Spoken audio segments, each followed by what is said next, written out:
Thank you everyone for joining us, and thank you to Okanagan College for welcoming us into your campus and inside the Center of Excellence. The purpose of an All Candidates Forum is to provide you, as residents of Penticton and Summerland, an opportunity to hear directly from all of our candidates running for MLA about their policies, positions, and visions on key issues affecting our communities and our province. This helps you and all voters make more informed choices on election day, and depending on who is elected into office, an idea of what to expect from them. By having all 6 candidates in one forum, we are able to compare and contrast their approaches to tackling the various challenges we are all experiencing today, while also ensuring that all voices from our candidates, including those representing political parties and those running as unaffiliated and independent, are heard and represented this evening. To you, the audience, I ask that in the interest of the democratic process and out of respect for your neighbor who has come here tonight to listen to each candidate's response, that we remain polite and refrain from interrupting or disrupting even when we may not agree with what a candidate may be saying. That way we can all get the most out of tonight's forum. And now I would like to introduce tonight's stars in alphabetical order. Bradley Barch of the BC Green Party.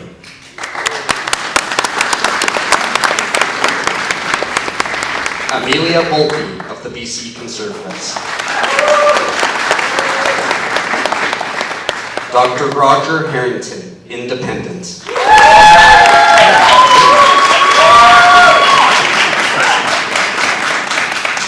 Tina Lee of the New Democratic Party.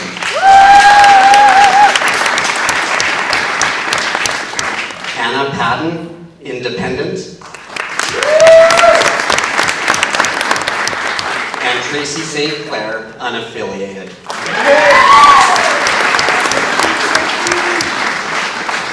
Hi, my name is Tina Lee. I am your BC candidate.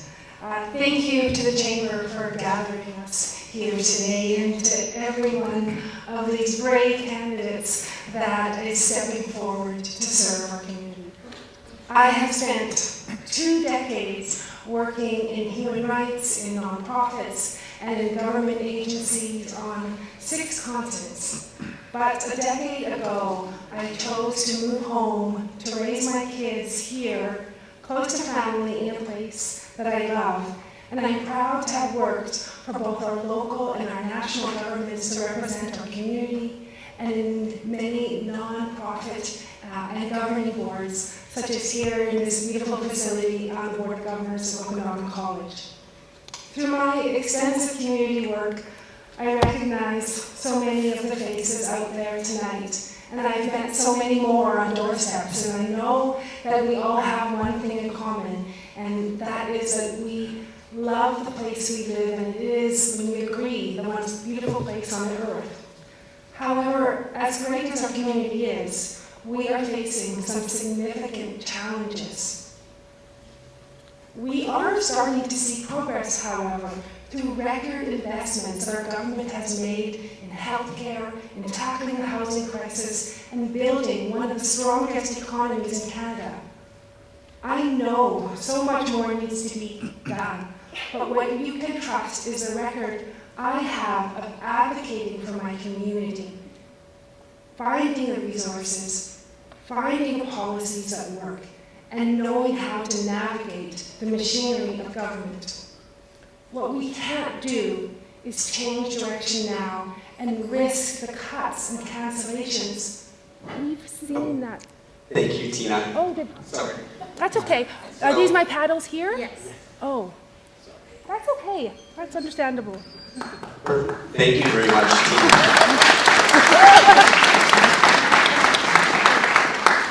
Amelia Boltby.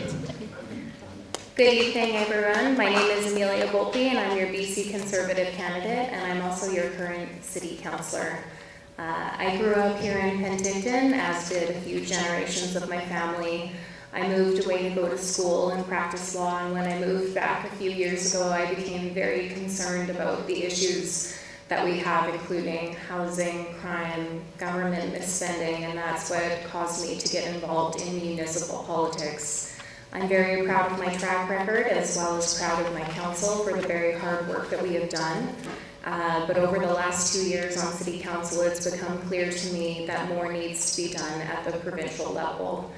Despite making significant municipal investments in crime and doing everything we can to bring in more housing, our community remains struggling to the point where small businesses are leaving on a regular basis.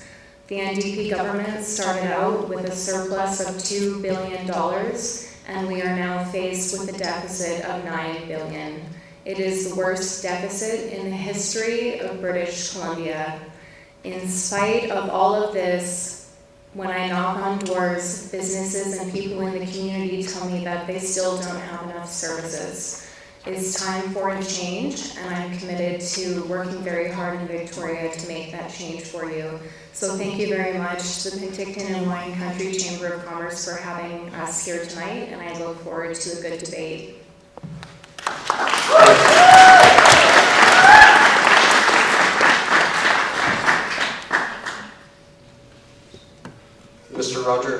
Dr. Roger Harrington. That's why I need to wait. Hi, my name is Dr. Roger Harrington. I currently reside in Summerland. I practiced dentistry here in Penticton for 43 years. I had 4 clinics that I built, so I could be called a serial dental builder. In my labs, I had leading edge technology. We were employing lasers, surgical microscope. We did fully digitized records. Basically, we flew against allopathic medicine, doing some holistic treatments and nutrition. My leadership style in the clinic was one of empowerment. I'm an avid outdoorsman. I fly fish, snowboard, do crazy things. And my motivation to be doing this is my 4 grandchildren. Until 2020, I was an apolitical guy.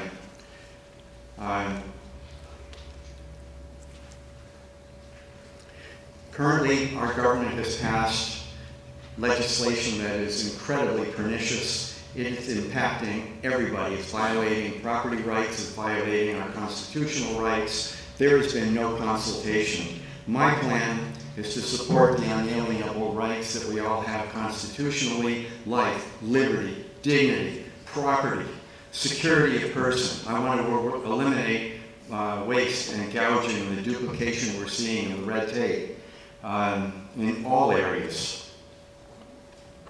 Oh, cool. So we'll remove barriers to blocking access to government. That's the biggest thing. We need access to the information. Public policy is being done privately, and I want to return the dream of house affordability, promote resource development. I want to arrest the addiction, homelessness, and crime. Thank you, Dr. Harrington.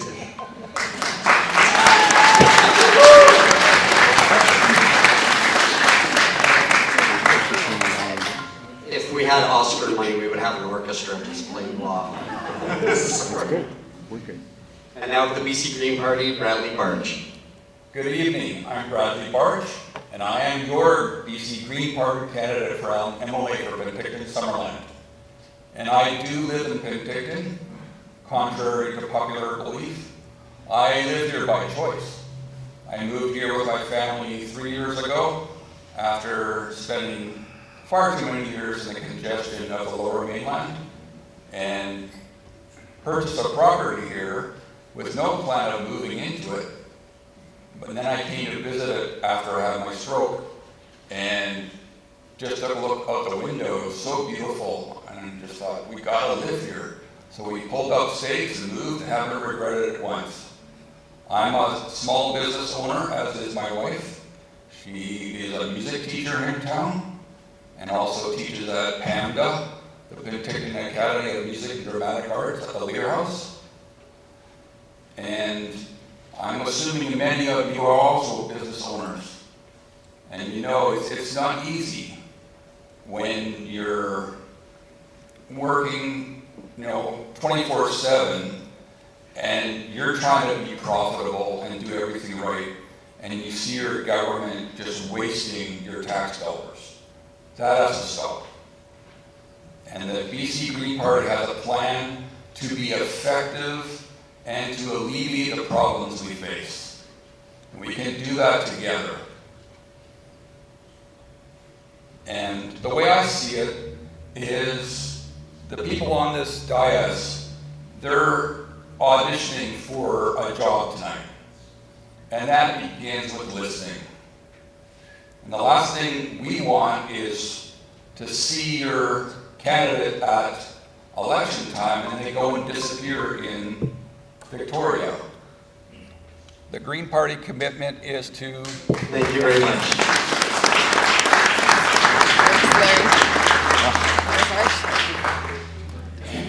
Tracy St. Clair. Huge thank you to Michael and Jordan and the Chamber for hosting tonight and everyone for coming. My name is Tracy St. Clair and I am an unaffiliated candidate for our riding, and that means that I can speak for all voices in our riding and that I can work with all parties and everyone to get things done for our community. Like my parents who are here, I was raised here and my husband David and I raised our kids here. For the last 12 years, I've worked in healthcare, running a nonprofit division of family practice where we run a number of family medicine clinics as well as a hospital and maternity program, employing up to 50 staff at a given time. So quite a big operation. I've been a school trustee for School District 67, where I served as finance chair and the unfortunate job of being the employer's rep for 3 successive years of teacher strikes. So very, very eventful there. 4 years I was working with United Way, fundraising over $500,000 for local charities that went to support vulnerable people in our community. And the first 7 years of my career were spent with the BC Treaty Commission as a facilitator and an operations director. My job this evening is to convince you that I am the candidate with the problem-solving skills, the judgment, and the experience to best deliver results on the big issues we're facing. As your prospective MLA, I see my job as listening to all voices and working with everyone to deliver real on-the-ground results for the people of Penticton Summerland and Armada.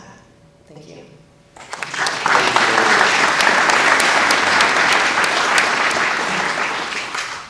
And Anna Patton as an independent. Hello everyone, I'm Anna Patton, independent candidate for Penticton Summerland and Armada and the Okanagan Syilx people, Okanagan Nations, and I acknowledge that we're on their traditional unceded territory.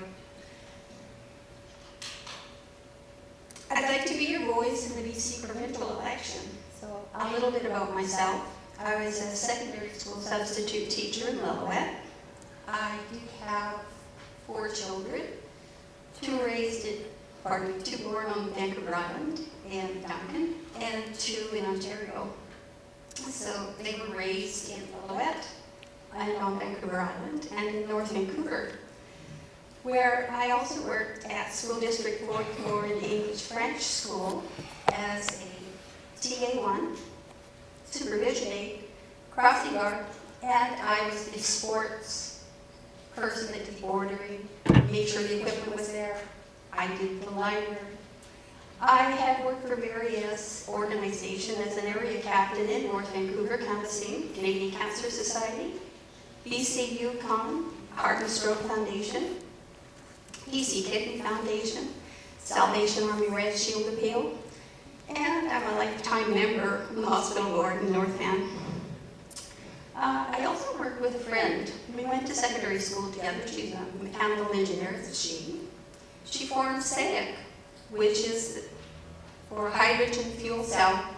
And I did actually work on the hydrogen fuel cell. I went in, she said, "Oh, do you know what's wrong with this? It's leaking." I said, "Yeah." So I do a little bit.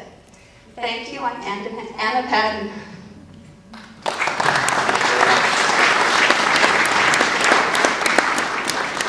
And thank you everybody for sharing a little bit about yourselves. We will now be moving on to the prepared questions. The candidates were told the topics of the questions, but not the actual questions themselves. In the order of fairness, we'll be rotating who begins or who answers each question first. The first round will start with Tina, eventually ending at Anna. Our first question topic is housing and affordability. If anybody needs me to repeat the question when we come to you, please don't hesitate to ask. Sorry, quick question. 30 seconds and then is it 2 minutes per question? 2 minutes per question, or 2 minutes to answer. In June 2024, an Angus Reid poll found that 1 in 3 British Columbians were seriously considering leaving the province due to the cost of housing. While BC did lead the country in housing starts and rental homes in 2023, the province still lost 8,000 more residents to other provinces than it gained. What measures will you take to address the rising cost of housing and ensure that it remains affordable for lower and middle income residents? And we will begin with Tina Lee. Thanks for your question, Mike, and it is a very good one. And this is exactly what I'm hearing on doorsteps and from folks and what I've known when I got into this race. It's a beautiful place to live, as I said, but it is expensive here, and it is tough for folks. High interest rates, global inflation, and corporate price gouging is making things even worse. And to combat these measures, there's a whole host of affordability measures, but I want to talk specifically about the housing. We've taken some pretty bold steps, and I think you know about a lot of those, and made some record investments, which experts tell us will build 300,000 homes. And our new plan to open home ownership to thousands of middle-class families by helping finance 40% of the purchase price of new homes.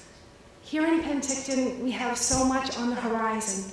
As a board member of Okanagan College, I fought hard to connect folks here with those in Victoria and help to secure 101 residents here on campus. In Penticton, we have many more projects on the horizon. The city of Penticton has 3 parcels of land packaged out for BC builds. We need to finish this job, and we can't afford to have these housing projects canceled. As Mike said, our community needs them, and our workforce needs this housing.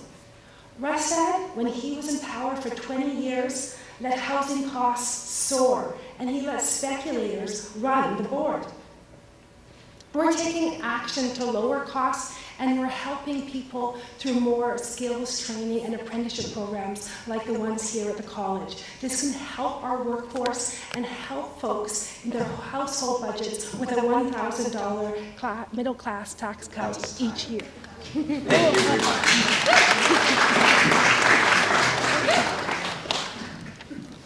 Amelia Volpe. Thank you, everyone. I'll start by saying that we have no intention of canceling any of the current housing projects here in this community that are underway, so fear not. I want to say that in spite of this apparent large number of housing starts, the NDP has not made housing affordable. And to that end, we have quite a comprehensive housing plan to make it more affordable. But before I get into that, I want to provide a warning about this policy that they have. This 40% that they're offering on a down payment for individuals to get into housing, think about it for a second. The government is going to own 40% of the equity of your home. Just think about that for a second. And they also would see the upswing in equity, so there's a big warning there on that program. As opposed to our housing plan, we are aware of the fact that up to 30% of housing costs come from permitting and hidden costs, so we're committed to slashing those hidden costs.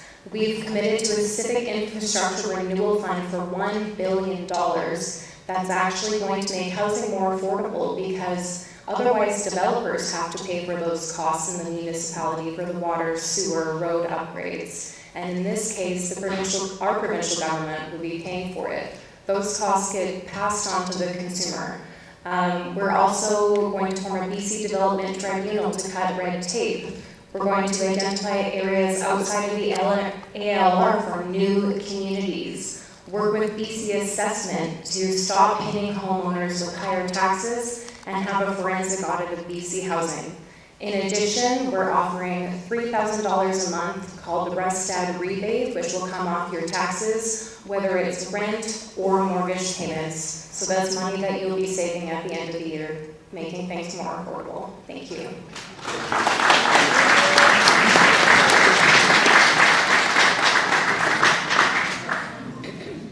Dr. Harrington.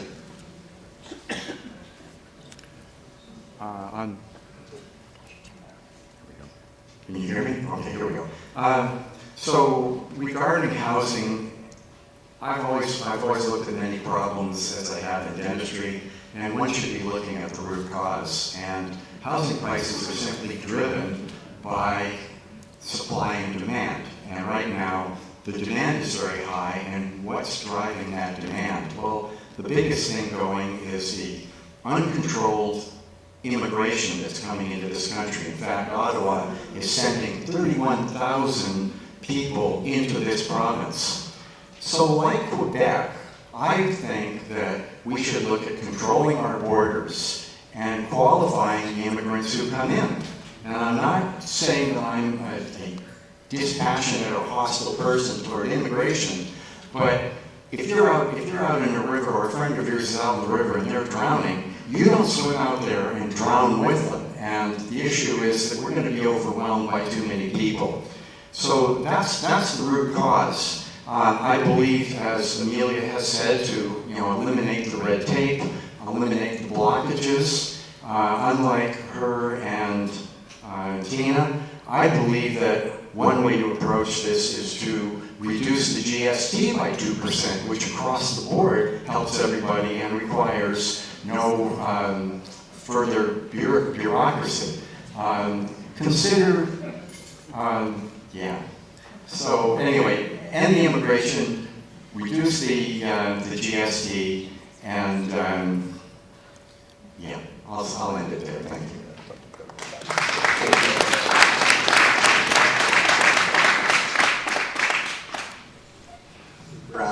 Bradley Barch. What I didn't mention in my opening remarks, I'm a former banker. So I sat across the table from many people who were trying to buy their first or their dream home in granting mortgages. And there's more components to our housing unaffordability than just the price of homes. It's the income that people are able to earn. I have children in their 30s, and I know the choices they have to make in order to be able to afford a home. And they're all like our own children. They want to grow their families in safe and comfortable places. And we can do that if we work together. BC is capable of so much more than is realized. There's so much potential here. And we're not under external threat. So I have a lot of hope. But a lot of that comes back to making sure that, government is doing what it can in providing housing for those that just can't participate in the market. My children are fortunate they have good paying jobs and they struggle to be able to get a mortgage, even though I've coached them on how to do it. But ultimately they come back to the bank of mom and dad. And anybody else can relate to that? They couldn't get into housing now without the help of parents. And we got to change that. We got to make sure that our children and grandchildren have access to good careers, and that we got to make sure that we don't just rely on the market to solve all of our problems. That's economic theory that we all wish would work better. Thank you very much. Tracy St. Clair. I grew up in a construction family, so I feel like I know a lot about red tape in construction. I know a lot about bureaucracy. And I know that there's a lot of barriers to building new homes and doing it affordably. And I think there's so much that we can do across the board to get rid of red tape and to streamline processes to make them more efficient and make it possible for people to get into owning a home. And in terms of those who are lucky enough to own a home, I think there's all kinds of incentives, tax incentives that you can do to be able to incentivize people to sweep their houses. There are a lot of people who, even for students, that you can rent a room out or something like that, and to have tax incentives for people to actually open up their homes. I think we need to do way more with the stock that we have. I think we need to be able to look at zoning that works for each community. Blanket zoning, I think right now, is making a lot of architects quite wealthy because they're drawing lots of plans for a bunch of 6-unit places and more 6-story units. And they're not going to be built. They're telling me they're not going to be built because nobody can afford to build. And then if you build to rent, who wants to be a landlord these days? I think until we get a quicker and better conflict resolution process for the Residential Tenancy Act, we're not going to, it's not attractive to rent your house out. So all kinds of things we can do. No one thing I think is going to make the whole difference. I think it's a lot of little things we need to do. Thank you. Thank you.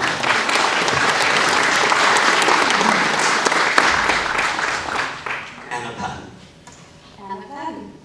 So housing affordability, it does come down to Chamber of Commerce.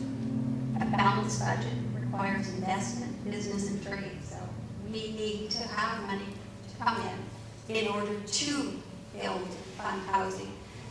So some of the things that I'm going to say is that when I went with York University to the Philippines, my teacher spoke with the dean president, and I took part and I said, look, if you're going to build a wing for culture, a Philippine one, do it in BC. Here, I did. And they didn't. He didn't like that. But I also said, if you're going to do it, build housing with it, because it's unfair to have those students come here and, or our students, try to live and eat. I mean, we have a food bank. So some of the things that I thought, zoning reform, incentives for development, land use planning, public housing, nonprofit housing, which we do have, rent control, tenant protection, rental assistance, and I think that we should have more public hearings that take part and question what is happening with the people who are renting out housing. They changed some seniors developments to make it multi-purpose. And like this nonprofit housing in Summerland, the rents went up to between $2,125 a month for single occupancy. That's at an Angus Place in 2023. And that's what these seniors are expected to pay at Parkdale Place Housing Society. Scrutinize government spending and do committee work for housing so that we ensure that we do have housing here in Penticton. Thank you. Thank you very much. Our next question is on healthcare. And this time we will begin with candidate Amelia Boltby. The current state of BC's healthcare includes understaffing in doctors, nurses, and other medical personnel, frequent short-term closures of emergency rooms, and approximately 900,000 residents who do not have a family doctor. What solutions do you propose to quickly turn the healthcare situation around for British Columbians if you are elected? Thank you for the question, Michael. I want to acknowledge that this is one of the main issues that has me running in the provincial election. And I'm very proud to say that we have rolled out a great policy called Patients First It is universal health care under a single payer system that allows care to be delivered through both public and non-governmental facilities, ensuring British Columbians get the care that they need when they need it. This has a patient-first wait time guarantee, which provides patients who exceed medically recommended wait time to access care. They will be provided care out of province or through other non-governmental agencies. I want to be clear that this is not privatization. All you need to access this system is your MSP card. You do not have to pay out of pocket. It's also based on activity-based funding, which means that hospitals get paid when and how they treat patients, as opposed to block funding. This is a universal European-style model that has produced better results in places like Germany, and it will help us keep our ERs open and reduce wait times. I want to note that there are almost as many people dying on wait lists as there are from the opioid crisis. So this is a very important issue for us, and I'm very proud of this policy. Thank you.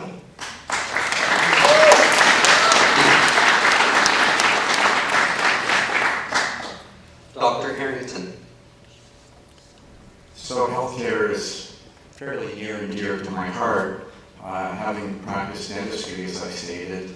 And I've been retired for 3 years. I saw the Health Professions and Occupations Act on the horizon just prior to my retirement. And that was a bit of a propellant, because what was happening was the regulation for healthcare providers has changed so drastically that that's what has endangered the healthcare system. What you may not be aware of is that healthcare providers are subjected to basically a gag order, so you've been deprived of your informed consent. In other words, if any healthcare provider, whether it's a physician or a dentist or a nurse, says something that contravenes the government narrative, they will be charged $200,000 and or placed in jail for 6 months for each and every offense. So what that is an infringement on their freedom of speech. Also, you have no informed consent, which means that the physician can't tell you the truth unless he wants to violate that and endanger his license. So one of the first things I would do would be to end Bill 36, the Health Professions and Occupations Act.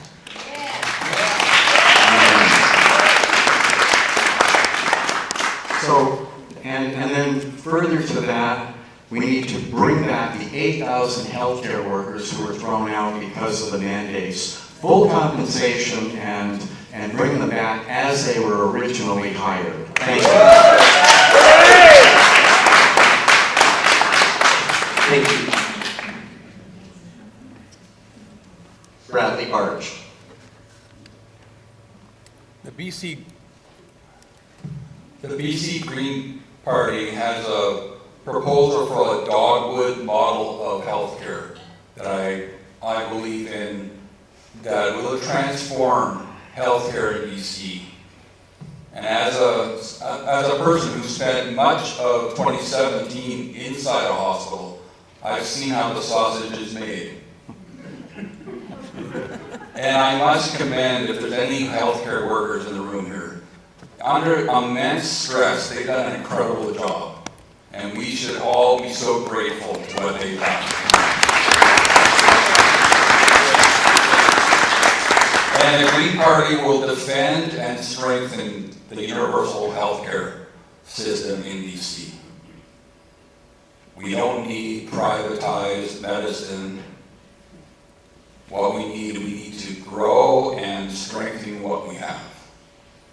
And in Penticton, specifically, we have a great hospital. We should be very proud of it, but it needs our help as citizens and leaders. And there's other things that need to be added to our healthcare system.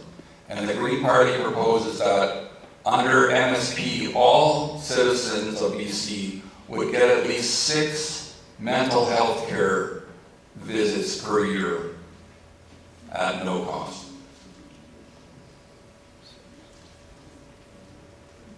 I want to bring it back to values. All the decisions that your government will make is driven by their values. When it comes to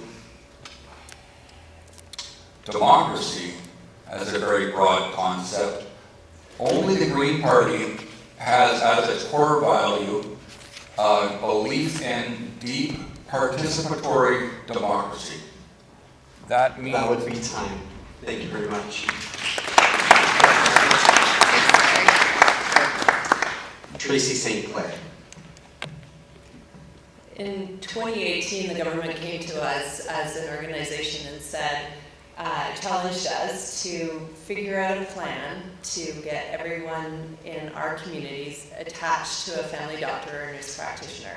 We had 3 months to be able to come up with a plan, and we did. And I remember the very first meeting, being in a room with the late Jeff Harries, Dr. Jeff Harries, and he said, we cannot pour more money into the system until we fix what we have. And that sticks with me each and every day. And working in healthcare, running clinics, running the hospital program at Penticton Regional Hospital, we've found all kinds of ways to streamline care. But at the same time, I can tell you as executive director of our organization, I used to, in 2018, deal directly with the assistant deputy minister. I dealt directly with vice presidents in the health authority and the CEO of the health authority.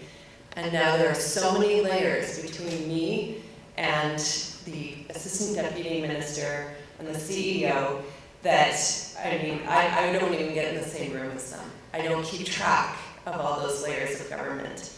And we need to take those layers of government out and we need to put them back on the front lines, because that's what's going to deliver service.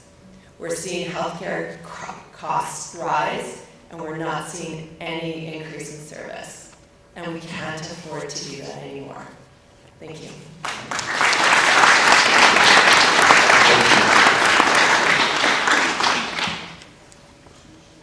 Hi, I'm Anna Patton. Sorry about that, Mike. So healthcare, it's a really big challenge for Penticton, Summerland, and Naramata, and for our communities all around here. We have had so many hospital closures, and I, like some other people, my ex-husband, he's in construction, and we had two different views on what a house is.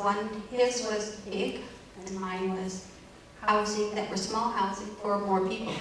So, obviously. But the point is the strikes.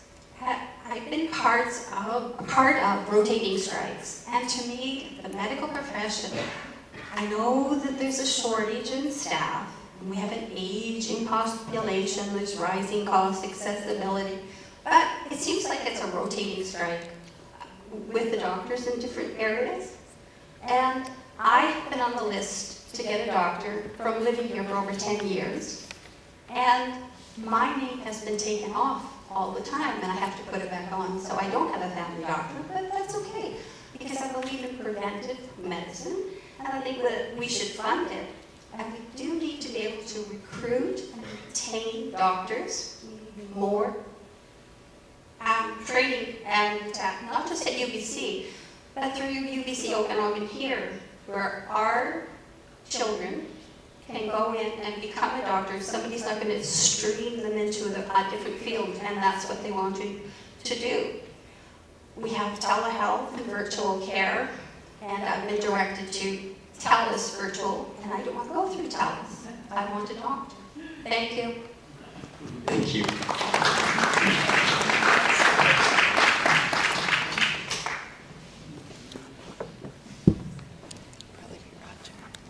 And lastly, Tina Lee.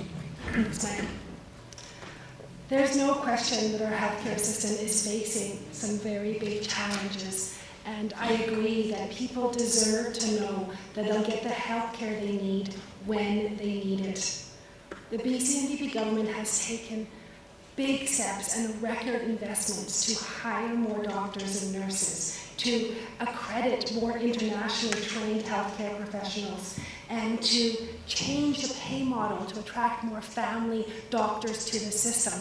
And it's uplifting to read your annual report, Tracy, to hear that it's making a difference, that we've attached 23,000 patients in our region alone to healthcare providers in recent years. And I disagree that more investments aren't needed. They're absolutely needed.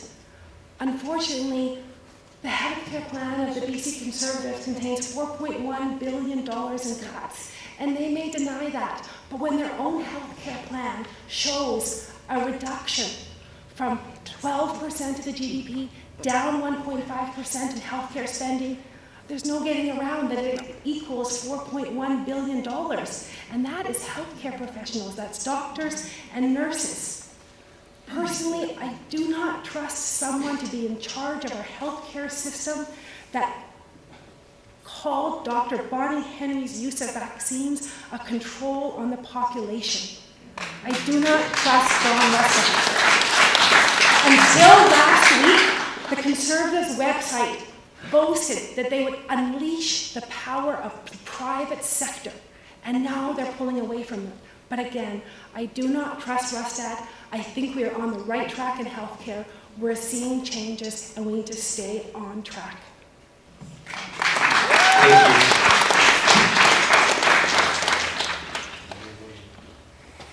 you. Our next topic is public safety, and we will begin with Dr. Harrington.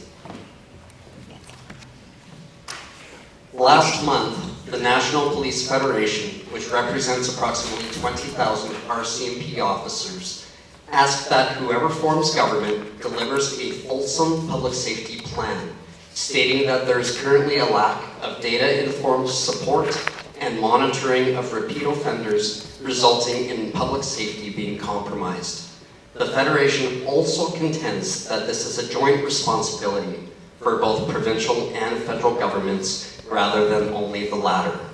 If you are elected, what will you do to address the increasing concerns around violent crime, property crime, and repeat offenders of both? So we did street surveys in Penticton and Summerland on the main streets, and the three top issues that we found were the economy and cost of living. The second one was public safety, specifically homelessness, crime, and addiction, and then the third was healthcare, which we've already dealt with. So as far as public safety goes, we're seeing more and more homelessness and addiction, and I just talked with a recently retired RCMP, and what he stated was that in communities that are 25,000 or greater, you really start seeing the growth of this problem. And when you look at it, it's mental health, which frequently is at the core of this issue, and so we're going to have to deal with that. I was just at a mental wellness session last night, and they're having logistic issues, and they don't have enough people, and certainly there isn't enough cash. But what this RCMP fellow pointed out to me was that in many instances, it's fentanyl that's driving this. And as you all know, it's just such a horrific, addictive drug. And his comment was that if you strangle that supply, especially by ramping up the penalties for the people who are dealing these hard drugs, then you can start getting a handle on what's going on with this. And so with that, if I were elected, I would be ramping up the enforcement of these laws, eliminating the revolving door, and that way we can start going after some of the other issues. Thank you. Thank you.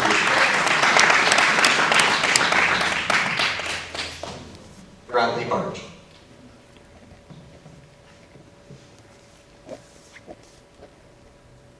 Public safety affects all of us, especially business owners.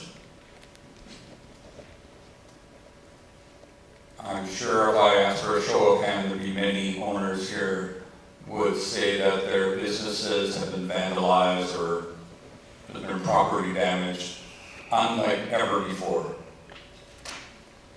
But this is just a symptom, it's not the problem. It's a symptom of a much bigger issue.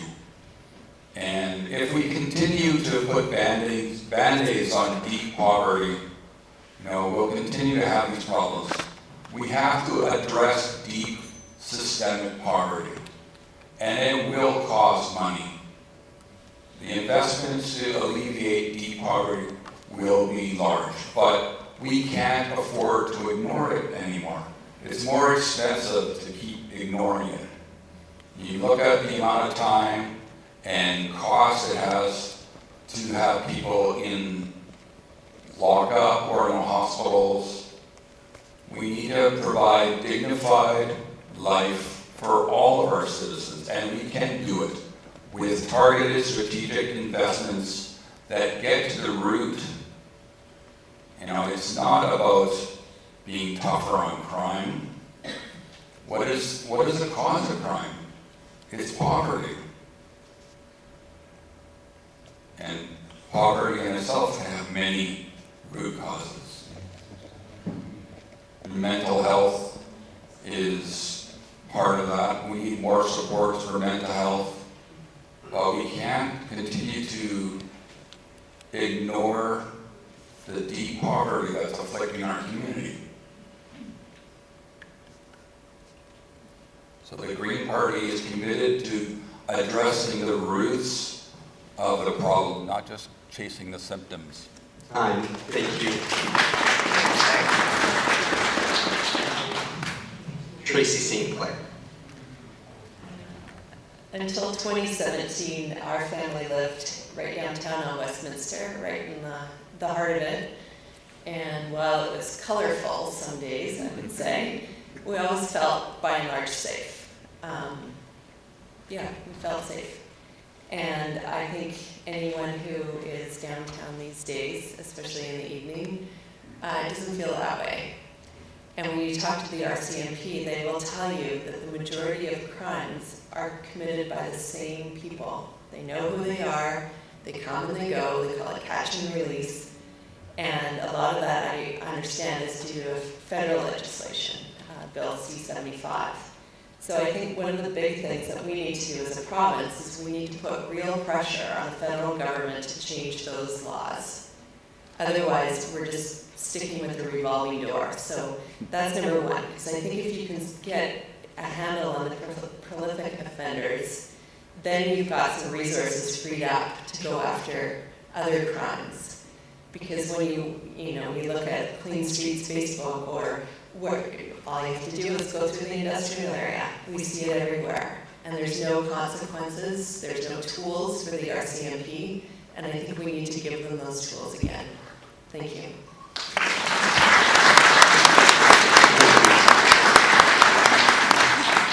Anna Patton. Thank you, Mike. So, public safety, Penticton Summerland, and Naramata. So it's really important. The issue that Bradley spoke about, poverty. I work at Walmart, and it isn't the repeat offenders that you expect that are the repeat offenders. It is people who don't have money, seniors who need to get some food, people living in their trailer or their motor vehicle. They need to get some food. It's either that or pay that rent or get clothes for their kids.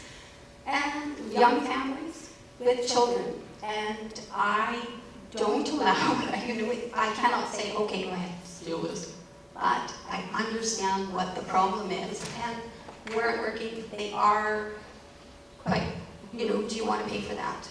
But, so some key public safety issues is crime. And I think that with crime, we do need to have the RCMP not lacking in something that they can do. Someplace where people who are a repeat offender can, they can find the issue and we can work on preventing it. I was thinking also that public safety, not just with the issue of repeat offenders and helping the RCMP. In Lillooet, I was coming home from work at the hospital, an RCMP officer was there, First Nations man, and they were fighting. He was going, and he wasn't a full RCMP officer, going after his gun. I had to jump in the car and say, police officer, And that's time. Thank you very much.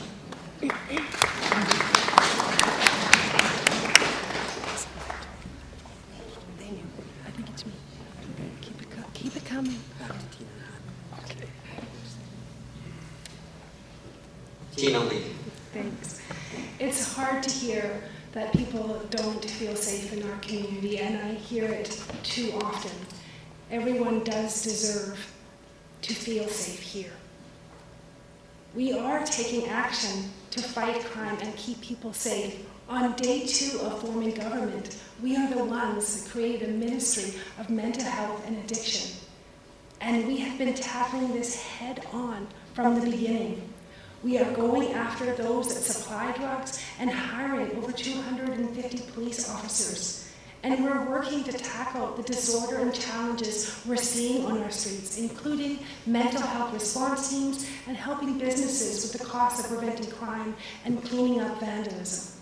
We're developing new tools to intervene with people who have overlapping mental health challenges, addictions, and brain injuries from repeated overdose. Those who can't make decisions about their own care. When we think about folks that experience dementia and can't make decisions for their own care and the safety of those around them, we treat them with care and dignity. And that is what our secure care program will be. There is a lot more to do, but I know we're starting to see progress, and our city councillors will tell you that. When John Rustad was in government, they closed facilities and turned people onto the streets. They let youth age out of care without any supports. And at the same time, they cut prevention and victims services funding. We've been down this road before. We can't listen to their promises. We need to look at the 20-year record of John Rustad. We can deliver compassionate care for everyone involved, and we can find the answers to this complex challenge. Thank you.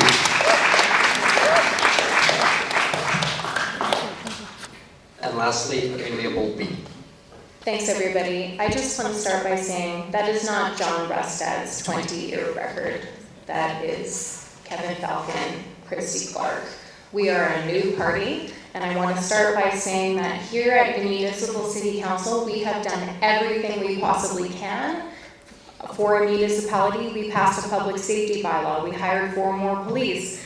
We spent $80,000 on a report that made many recommendations. We strengthened the powers of bylaw and CSO.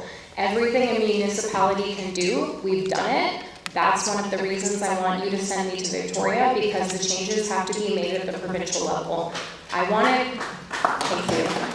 it to be noted that there's a report on chronic repeat offenders. It's called the Lepard-Butler report. It came out years ago. David Eby has had this report for years. He slowly implemented some of it. One of it was a chronic repeat offender hub. He passed over Penticton for this hub and put it in Kelowna, even though we advocated for a hub to be put here. We have some of the worst crime stats anywhere here in Penticton, if you look at it, per capita. We absolutely do. So our solution, first of all, we want the chronic repeat offender program hub put here in Penticton. We want all the recommendations from the Lepard-Butler report.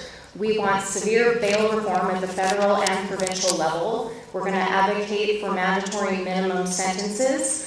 This issue where we have people out on the street where they are arrested and go and commit further crimes, there's no excuse that this government has not advocated for appropriate bail reform, and that's one of the things we're going to do immediately on the first day in government.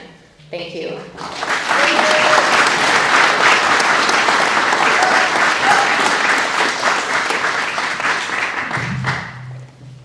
Our next topic is Indigenous rights and economic reconciliation, and we will begin with Bradley Barch. Economic development in BC frequently intersects with Indigenous rights and land use. What specific steps will you take to ensure that Indigenous communities are meaningfully consulted and benefit from approved economic projects on their traditional territories? Additionally, how would you address objections or opposition to such projects while also advancing reconciliation efforts? Well, first we need to implement all the recommendations of the Truth and Reconciliation Report. And we need to abandon our settler colonial mindset. We are guests. I was participating in a conference this last year where we had a gentleman facilitator who worked with Nelson Mandela in South Africa. Ironically, South Africa based a lot of their charter on the Truth and Reconciliation Report. And we haven't implemented all the recommendations yet. And that is very ironic to me. You know, as settlers, we're guests. Imagine if you went to somebody's house for dinner and you stayed. And you invited all your friends and family and they stayed. This is the reality that we face here. We are guests of the most gracious, hospitable hosts you can imagine. So, as your Green Party MLA, I would work hand in hand with our First Nations hosts. And it goes far beyond just a land acknowledgement. That is a start. You know, it all starts with love. And do we act in a loving way with our hosts? And it's not a threat to, you know, the non-Indigenous residents of BC to acknowledge the historical truths. You know, we're guests of residents who've been here for thousands of years, and we're great custodians of this province. And we have so much to learn from them. So let's finally learn from them. They have wisdom to share. Thank you. Tracy St. Clair. This one's near and dear to me. 7 years with the Treaty Commission, and my master's thesis was on entitled Economic Development on the Penticton Indian Reserve. So I think the first thing I'd say is there already is a process for land management and land use, and it's the treaty process. There are a bunch of spin-off processes as well for short-term economic measures, but it all comes down to negotiation. And I think if you take away the negotiation and you start to try and legislate these things, you are creating a whole bunch of uncertainty over the land. I look at the Land Management Act and the idea of co-decision making. To me, that just spells one big economic uncertainty, because neither the government nor First Nations have the capacity to co-manage every single decision over land use. You've got years and years of case law that are behind this. You've got processes for discussion. I think you stick with those, you use those, and you use the processes that you have, and you do it respectfully, and you do it from a place that you want economic certainty as a province, because without it, all of us suffer. Thank you. Thank you. Anna Patton. Okay, this is another one that's also near and dear to me. The First Nations, when I was little, had not been addressed. And economic development is important. The strategy to access federal government funding, and I know that doesn't sound right, but I have been to the First Nations when I lived in North Vancouver in our area, because there is funding available in training that will help their youth and in college and our school system, so that they can develop in environmental, solar, or other environmental development projects. The Ontario schools, which I wrote to them and said, they have got the funding, but there are other ways that they can have economic development. So a crucial aspect is self-determination and well-being. The First Nations, I visited in Alberta, Saskatchewan, as I traveled about to speak about the issues that was happening and joint issues from there to here. They have a First Nations International Business Association and Trade that is viable and working very well from east to west coast internationally. And it is something that I brought up when I was in the Netherlands, speaking with the parliamentarians in Belgium. Thank you. I'm Anna Patton. Thank you.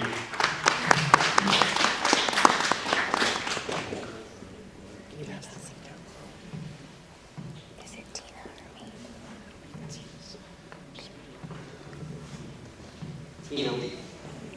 Thanks, Mike, and I want to commend you for taking a question on economic development and relating it back to the rights of Indigenous peoples, and I think that speaks volumes about the chamber that we have here in the South Okanagan. By working together with First Nations, we're building strong partnerships with Indigenous peoples, and we've taken many steps. In fact, we are the only jurisdiction in North America to implement the Declaration on the Rights of Indigenous People into our law, which is now DRIPA, too many acronyms in the UN worlds that I've worked with. But through this declaration, we have made partnerships with groups, community benefit agreements that see First Nations getting the resources from the land that is theirs. And we need to continue this work. We have long-term agreements to guarantee revenue sharing with First Nations communities. And we are the first province in Canada to fund on-reserve housing for Indigenous peoples. We have done considerable work around reconciliation. And John Mustad has said that he will scrap DRIPA, which is our Declaration on the Rights of Indigenous Peoples Act, in favor of individual property rights. This is not where we need to head. I quickly want to relate this to something in our community, in Garnet Valley, in Summerland, where we are opposing now process to build a gravel pit in a very precious part of the Garnet Valley. And one of the key legal challenges that could be successful in this case is in fact the Declaration on the Rights of Indigenous People and the prior informed consent that was not done on this project. This is the basis of rights for our Indigenous populations, our non-Indigenous population. It benefits everyone, and we need to continue on this path of reconciliation. And I am proud to be part of a government that has taken the most bold steps. Thank you.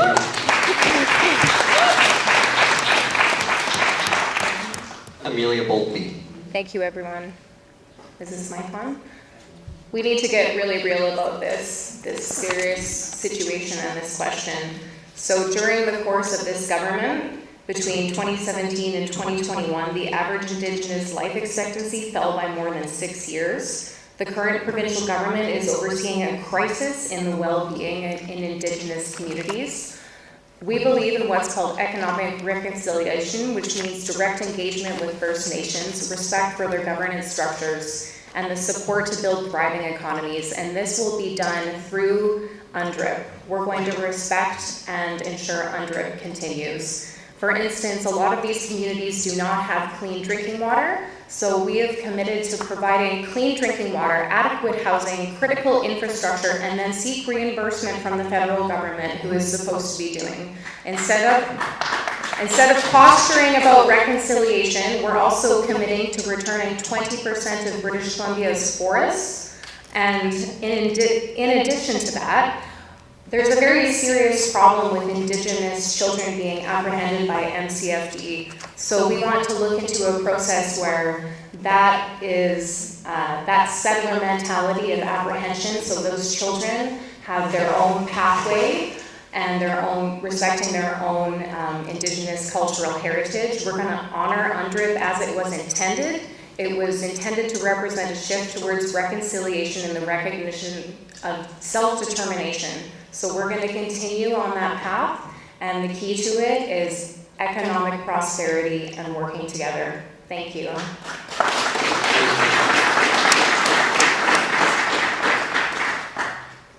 And lastly, Dr. Harrington. At the beginning, I stated that it was important to protect property rights. The government is not listening. We're running into red tape issues which are blocking the economic development locally. John Rustad spoke last Monday on Reconciliation Day. He stated on one hand that he was going to remove UNDRIP and DRIPA. He stated after that he was going to be looking at giving 20% of the land volume of British Columbia to First Nations. That means that 98% of the population are going to hand over 20% of the land assets in this province to 2% of that population. I'm going to say something very inflammatory now. When you give an asset or a privilege to somebody because of the color of their skin, that's called racism. Now, having said that, there are a bunch of you in this room who are concerned about vote splitting. Now, I'm going to tell you as an independent, Rustad has thrown the party under the bus. He has moved the flag further left than the Green Party. And now I'm going to implore you, to vote independent and not worry about vote splitting.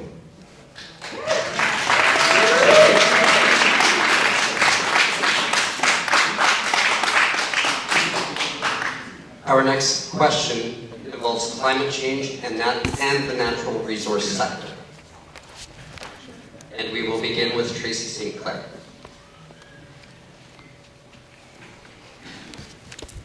Did we get the question? I guess it helps with the question. We are seeing the undeniable impacts of climate change across British Columbia, from unseasonable cold snaps affecting our wine industry to prolonged heat waves fueling record-breaking wildfires.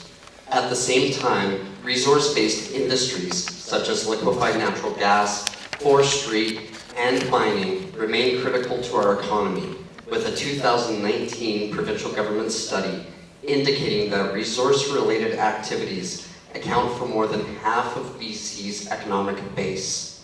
However, these industries also contribute significantly to greenhouse gas emissions. If elected, how do you plan to balance the need to reduce GHG emissions with the importance of resource extraction and harvesting for the province's economic stability? It's a long question. I think we all have witnessed enough events around here to know that the climate is changing. And looking at the devastation that's happened to our grape and wine industry this year, looking at the devastation with the wildfires, it's pretty scary out there.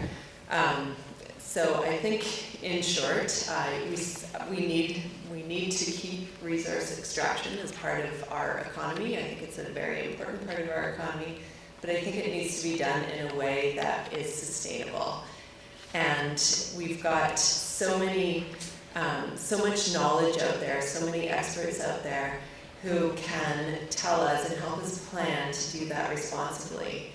And when you look at forest policy, for example, and there does not seem to be any real match-up between forestry and what's being harvested and wildfire management. I think there's just so many possibilities out there that we could potentially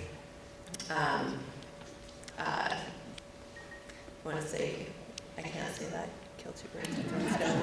Anyways, that we can solve two problems at once.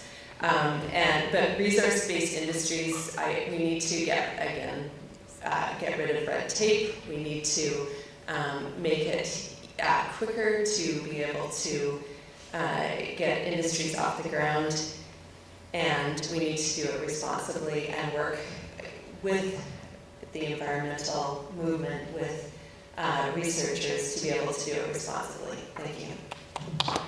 Thank you.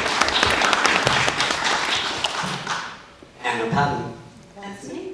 Okay, balancing resource extraction and environmental protection. I have to say I'm in York University. I'm dual major honors. I've got over 400 credits. And one is geography and the other is urban studies. So geography and what is happening to the environment has been very important to me. So there's a delicate balance between resource Extraction and environmental protection. It's complex and there needs to be strategies. Sustainable resource management, efficient resource extraction, regeneration and restoration, and we also have to work with the First Nations.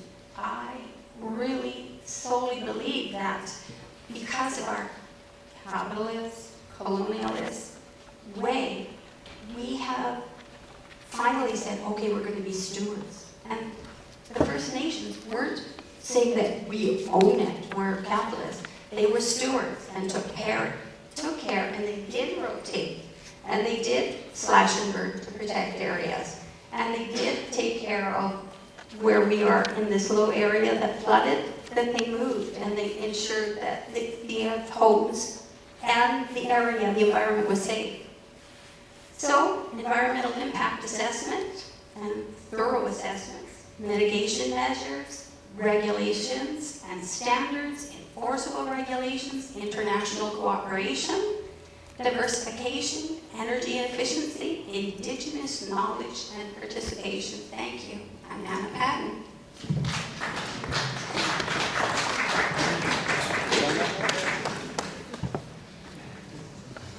Is it Tina?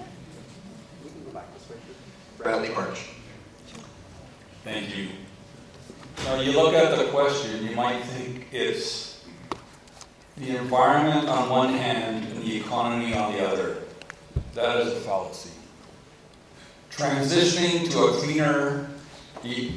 to cleaner energy sources is not just an environmental necessity, it's an economic one.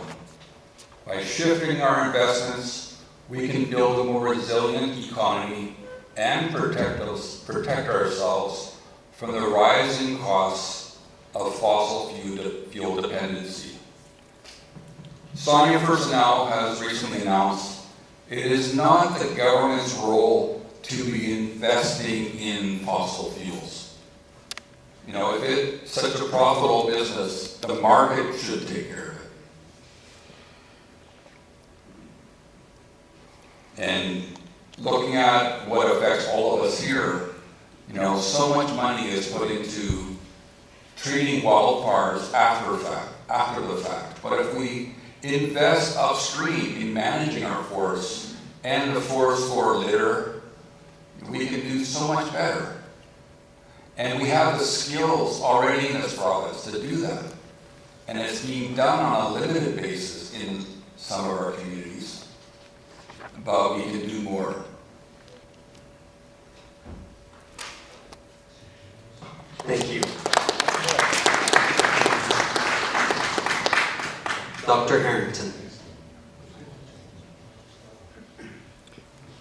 We are sitting on the third largest oil and gas reserves in the world.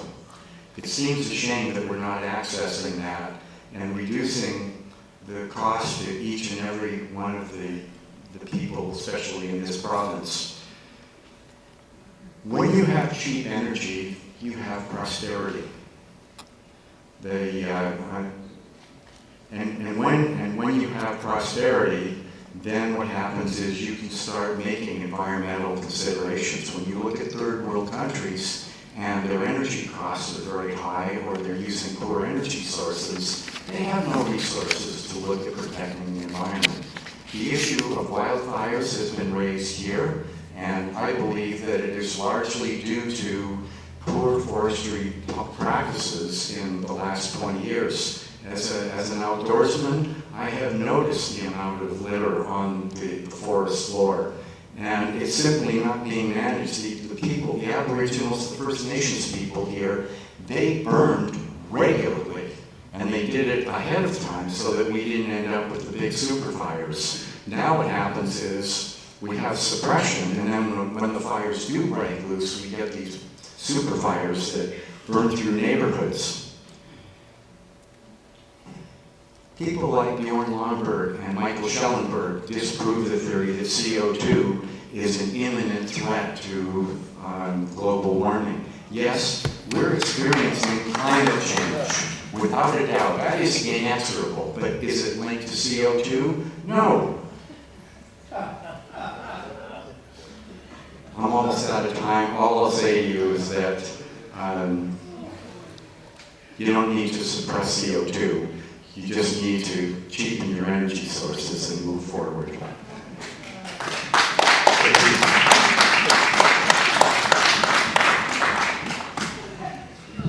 Amelia Boltby.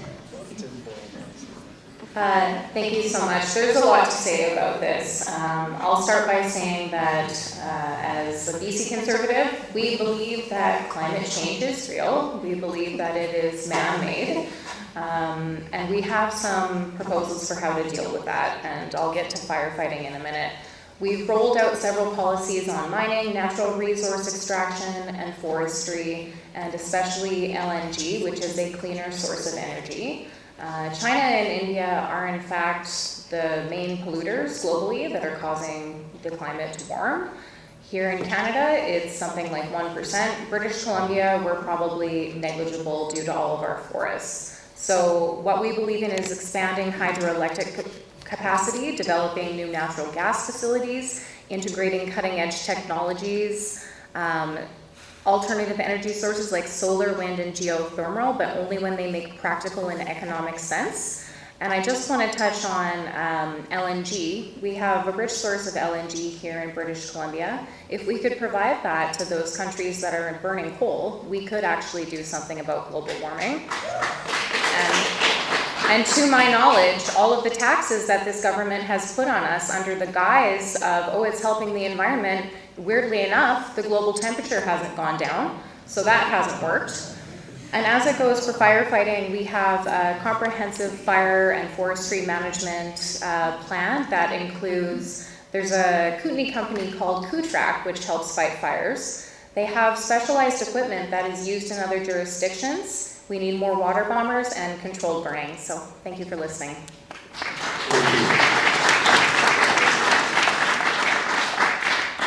Tina Lee. Thanks, Mike. Here in the South Okanagan, we know better maybe than anyone in the province the impacts of climate change on our homes and on our livelihoods and the businesses in the South Okanagan. We're taking actions to keep people, communities safe from the threats of climate change and extreme weather like wildfires and floods, and protecting our food, air, and water, and building a stronger economy.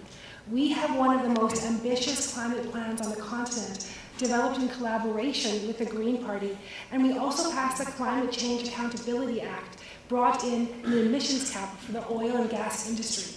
So while expanding LNG responsibly to meet our energy needs, we have also placed a cap on the emissions for this industry, and we have done so in concert with First Nations communities and community benefit agreements that help First Nations communities. It's working, and we have the strongest economy in Canada, and emissions in BC are down despite our growing population. And we're creating good jobs and building a cleaner economy by supporting new opportunities in clean energy and technology. John Rustad may be telling you he thinks climate change is real, but we continually see that he has challenged the science behind climate change and instead is giving us bizarre conspiracy theories instead of science. We knew he would rip up Clean BC, and he would leave us at risk of extreme flooding, drought, and forest fires, and increasing emissions. He said he would double down on fossil fuels, and we're hearing that again tonight.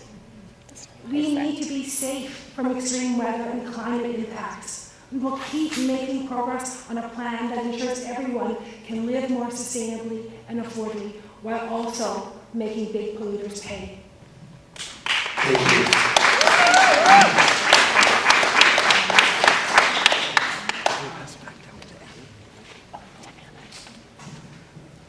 There's another question. And our last prepared question of the evening is on economic development. And we'll start with Anna and then work left to right.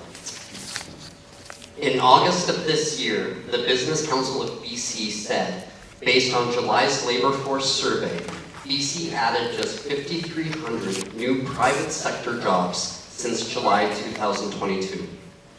At the same time, the province's public sector payroll has grown by 63,600 jobs, translating into 1 new private sector job for every 5 in the public sector. Given that the private sector is what creates the revenue for the government to fund the province's public sector payroll, how will you attract investment and growth in the private sector for British Columbia? And we'll begin with Anna.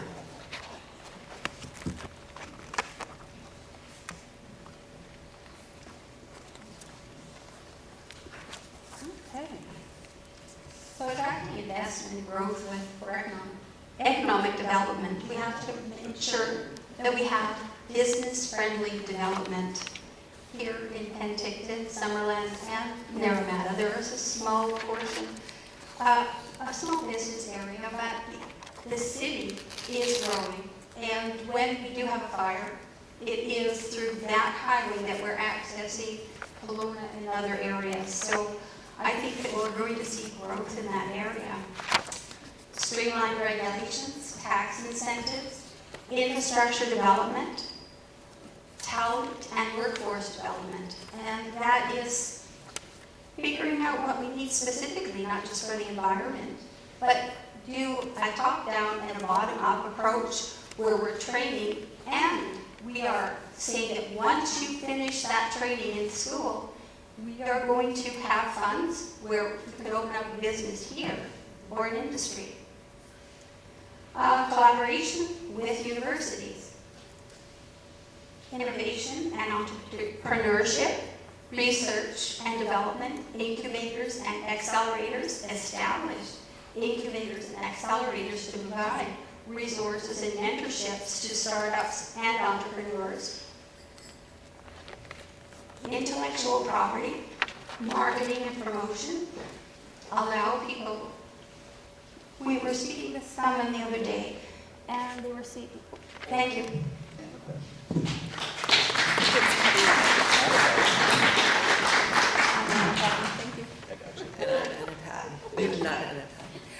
Tracy St. Clair.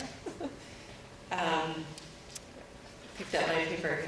Not often that I would think I would sit here and quote a former NDP premier, but recently Glenn Clark said the government needs to focus on wealth creation rather than wealth distribution.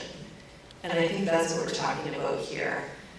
When you look at what's going to make things attractive for investment in our province and in our communities, we really do need to focus on stability again. I think anyone who is running a business, or I know running an organization in healthcare, the amount of change that we've had, especially over the last 7 years, you can't keep up. I hear from industries who talk about the changing regulations, and all of a sudden they've spent massive amounts of money investing in the wrong thing because the regulations changed. And so we need enough stability so that people have some predictability about where their investment's going to go. I think we need to lower BC income tax and fuel tax. We need to make it more affordable for people to live here. I think if you try and hire people these days, again, you can't hire people because they can't afford to be here, and they can't afford to live in BC, and they especially can't afford to live in the South Okanagan. Back to red tape and bureaucracy, I think it goes without saying. We need to really eliminate those, streamline administration as much as possible. And we need to open up the economy for free enterprise again. There needs to be competition back in the market. Thank you.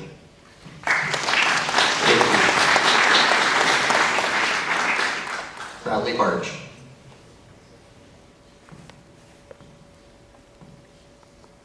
One of the challenges that all the small business owners have in the last number of years is finding talent. You know, you have business plans for growth, but you can't find people to fill the jobs that you're risking your capital to provide. What we need to do is look at what the businesses in this province, in this region, have trouble filling, and make sure that the education that is being provided is right for those needs.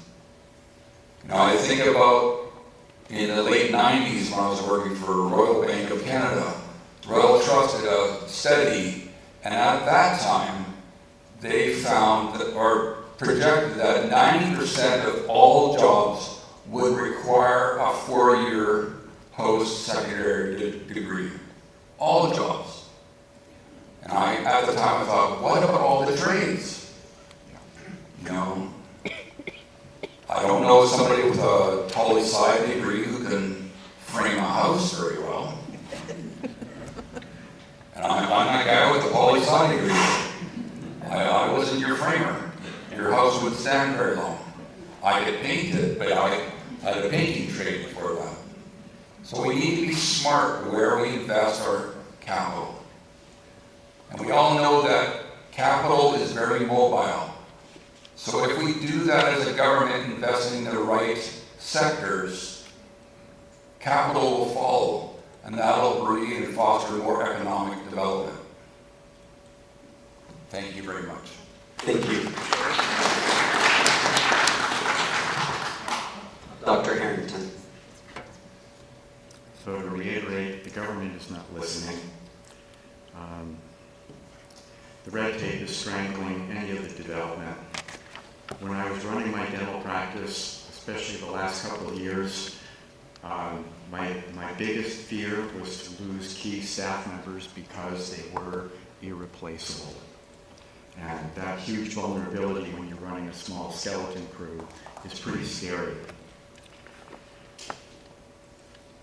This Chamber of Commerce wrote a letter in August to the government because we had a series of, I think, small wildfires in the valley, and basically all travel in the valley was restricted, and so hotels that were fully booked, this would have been, I think the letter was August 22nd, but what was going on was the hotels were fully booked, and then they had to cancel all of those bookings, and as a result of that, all of the other industries that depend on people coming into the valley got smothered. So no winery tours, no restaurants, tourism fell on its hands and knees. Students were let go because their job was done. And the long-term consequence of this is that tourists are going to be reluctant to return to this valley because now this unpredictability exists. Why did this happen? This is because of centralization in Victoria, and this was an exercise of Bill 31, the Emergencies Act, and so we need to bring the control back into our valley and not have it in Victoria. Thank you.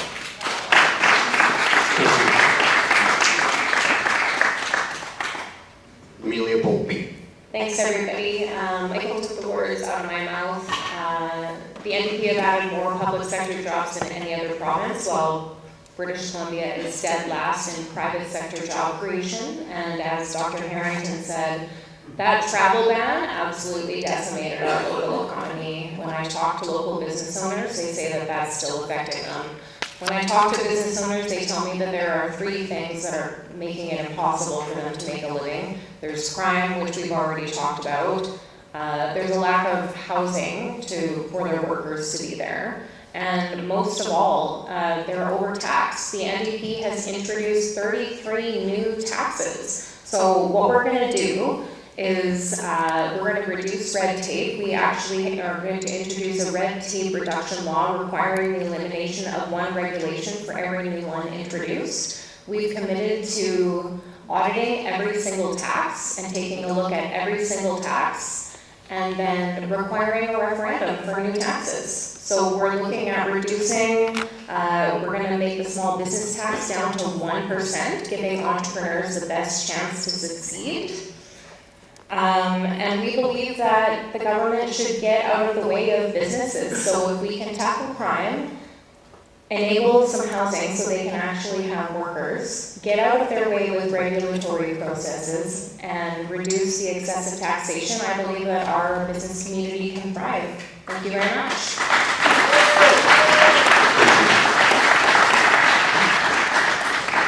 Tina Lee.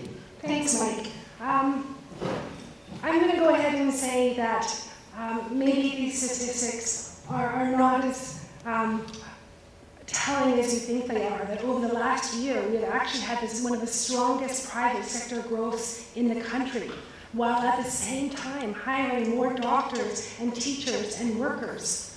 So when folks talk about and criticize that growth in the public sector, you're talking about firefighters and healthcare workers and teachers, and we will not abandon this work. We are helping more people access good jobs through skills training and education, like doubling apprenticeship programs for skilled trades and helping more businesses find the people they need for our growing economy. Small businesses are the backbone of our economy, and we've reduced the business tax rate by 25%. But one of the best ways that we can help small businesses is by services that support them, through the skills training, through housing for their workforces, and by lowering childcare costs to put people in our community back into the workforce. In our community alone, the benefits that we have made in childcare have given $20 million back to parents and caregivers. And this is a key part of stimulating our economy and women in our economy. Another sector I want to quickly extrapolate on is agriculture. The investments and stabilization that we've provided for our agricultural sector will help it to grow. The efforts that we're making to combat climate change will help our agricultural sector. And when our growers are happy and our farmers are happy, our retail, our restaurants, and our room nights will also improve. Thank you.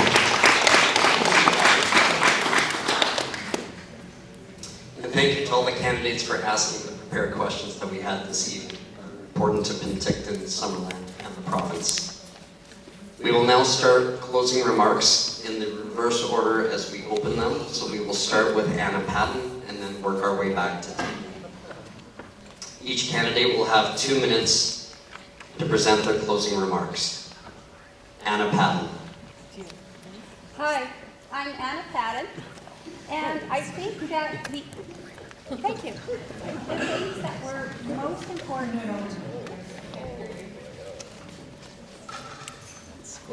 present today: economic development, healthcare, housing and affordability, climate change, and the natural resource sector, and public safety. And economic development was the top of the list, and it is very important in order for us to have the funds and to protect our budget. It's at not 8.9, it's 8.9 billion. So we do, and we have, since I think it was 2008, we haven't had a budget. Our legislature has been over budget. So I think we have to streamline, scrutinize government spending. As an MLA, I would also be for economic development, healthcare, and everything that we spoke about today, which is important.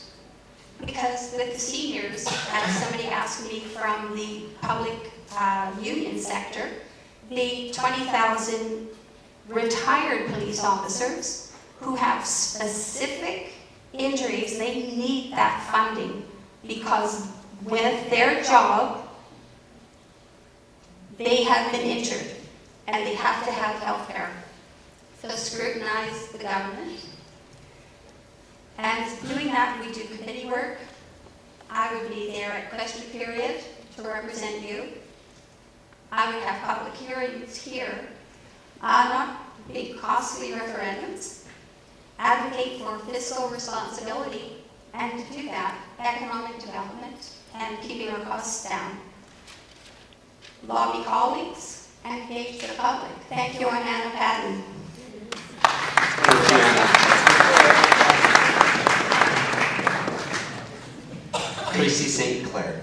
So we're between you and leaving, so I'll keep it short. Big thank you again to the Chamber for hosting tonight and for all of you for being here. We've talked about a lot of important issues tonight, but we obviously haven't been able to cover everything. And I hope what you're taking away is how we will each approach our role as prospective MLA. And I know when you go to the ballot box October 19th, you need to ask yourself who's best going to be able to serve you to deliver the results on the big issues for your community. And I'm hoping between now and October 19th, I can demonstrate that I have the problem-solving skills to tackle any issue, that I have a consistent track record on being able to deliver on-the-ground practical results, not just during an election campaign, that I deeply understand the challenges that our province faces, and that I have ideas for how to address those challenges. I know how government works, and I can work with anyone to get things done. So with that, I can promise you that if you vote for me, Tracy St. Clair, on October 19th, that I will work tirelessly for our communities, and I will work with anyone and everyone, not just the ones that agree with me, to deliver the results for all people in Penticton, Summerland, and Armada. Thank you.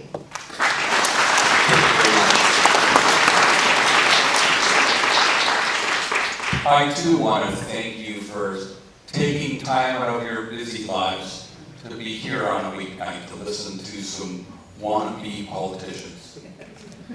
Thank you. And with all sincerity. You know, I look at the people at this table, you know, they have signed up for a not very glamorous career. I can tell you the compensation of being a candidate is very poor. It's a volunteer job. But we are all here because we want to serve you.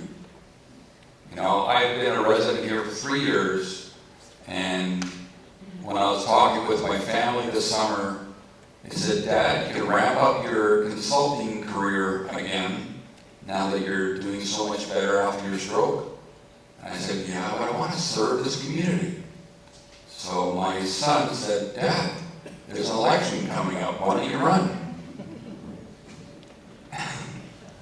Here he is. Look at this. Here I am. And my commitment to you that as your MLA, I won't be your MLA in Victoria. I'll be your Penticton Summerland MLA who's holding regular open houses and listening to your concerns. And then being a dynamic advocate in Victoria for you. You know, I'm not sure when the last time you've met with your MLA, you know, over coffee or in his office. It should be a regular occurrence because he or she works for you. So please put me to work October 19th on your behalf. My name is Bradley Barch.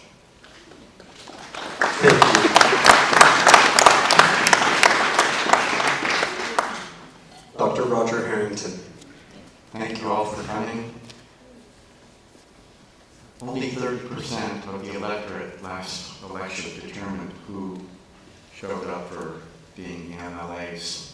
So already you've distinguished yourselves as being caring people, and I'm very encouraged to see all of you here. As an independent, my objective is going to be to approach the 70% who do not vote. They don't vote because the party system is in abject failure. Some of you are asking, well, what about splitting the vote? Well, if we motivate a fair portion of that 70%, splitting the vote isn't even an issue. Technically, the 32 independents could walk into office and be an incredibly powerful force. Please remember that you're independent, is a direct conduit. An independent does not have to kowtow to the party. An independent is only responsible to each and every one of you. And as such, my promise is to have 3 monthly town hall meetings so that we can have an engagement where I know what it is that you want. And so with that, my promise to you is to be accessible. Some of you who already have my paperwork have tested the system. Send me a message. I'll actually answer you. Yeah. Again, thank you for coming in this evening. My name is Dr. Roger Harrington, independent candidate.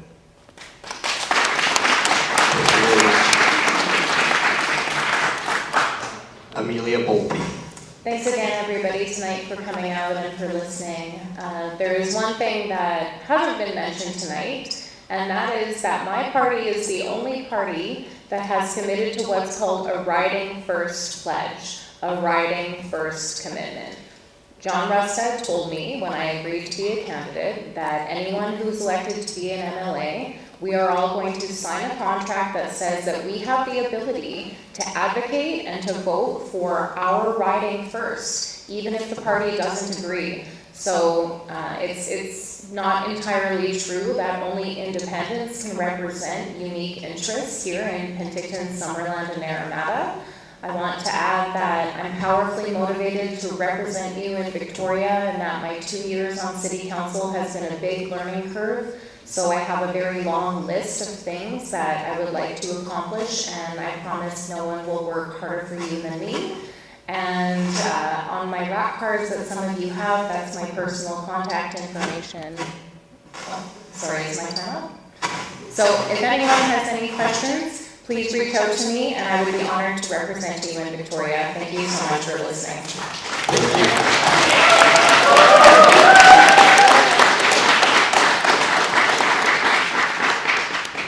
Tina Lee.